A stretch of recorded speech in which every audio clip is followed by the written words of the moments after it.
ఆయన మాటలకు హద్దు లేదు, నోటికి ఏమస్తే అదే మాట్లాడతాడు. ఎవడన్నా ప్రపంచంలో ముఖ్యమంత్రి పదవిలో కూర్చున్నాడు మంది పుట్టిన బిడ్డలు మా బిడ్డలని చెప్పుకుంటాడా అమ్మ? మంది పుట్టిన బిడ్డలు మా బిడ్డలని చెప్పుకుంటాను చూసిరా?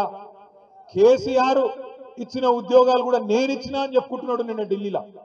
కేసీఆర్ ప్రభుత్వం ఇచ్చిన 44,000 ఉద్యోగాలు నేను ఇచ్చినా అని చెప్పి నిన్న ఢిల్లీ వీధుల్లో సిగ్గు లేకుండా అబద్ధాలు చెప్తా ఉన్నాడు. మన పిల్లల్ని కూడా మోసం చేసే ప్రయత్నం చేస్తున్నాడు రేవంత్ రెడ్డి. అందుకే ఇవాళ షాబాద్లో జరిగిన ఈ రైతు ధర్నా, రైతు దీక్ష మొట్టమొదటిది మాత్రమే.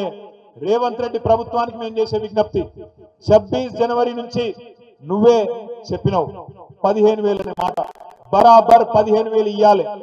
కౌలు రైతులకు గుడిస్తా అని చెప్పినావు. 22 లక్షల మంది కౌలు రైతులకు నేను రైతు బంధు ఇస్తా అని చెప్పినావు. భూ యజమానులకు అలగిస్తా, కౌలు రైతులకు అలగిస్తా అని నువ్వే చెప్పినావు. మాట నిలబెట్టుకోవాలి.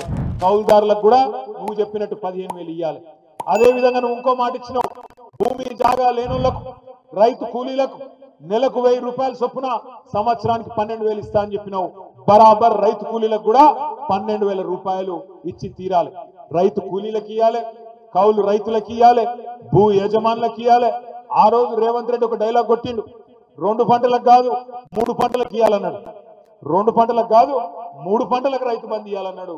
నేను ఒకటే అంటున్నా, రైతుల తరఫున, ఎందుకంటే రైతు కులం లేదు, రైతుకు మతం లేదు, అన్ని కులాలోళ్ళు ఉంటారు, అన్ని మతాలోళ్ళు ఉంటారు.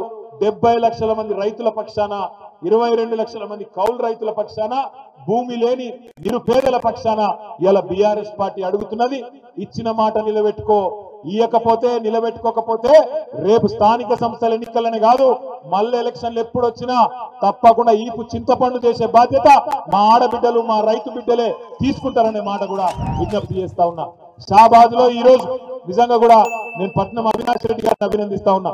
ఎందుకంటే ప్రభుత్వం ఎన్ని కేసులు పెట్టినా, ఎన్ని రకాలుగా ఇయ్యాలా మనని ఇబ్బంది పెట్టే ప్రయత్నం చేసినా, ఈ ప్రోగ్రాం కూడా ఎన్ని రకాల కష్టాలు కల్పించే ప్రయత్నం చేసినా, అవినాష్ రెడ్డి గారు, మన మండల పార్టీ అధ్యక్షుడు నరసింహరావు గారు, ఈ మండలంలోని ముఖ్య నాయకులందరూ కష్టపడి ఈ కార్యక్రమాన్ని బ్రహ్మాండంగా ఏర్పాటు చేసినందుకు వాళ్ళకు అభినందనలు చెప్తూ, ఇది ఆరంభం మాత్రమే. రైతుల తరపున మా పోరాటానికి ఇది ఆరంభం మాత్రమే. 21 తారీఖు నాడు నల్లగొండలో మళ్ళొక రైతు ధర్నా ఉంటది. ఆ తర్వాత వివిధ జిల్లాలకు కూడా ఈ కార్యక్రమాన్ని తీసుకొని పోతాం. రైతులకు న్యాయం జరిగేంత వరకు కేసీఆర్ గారి నాయకత్వంలో మీకోసం కొట్లాడుతూనే ఉంటాం.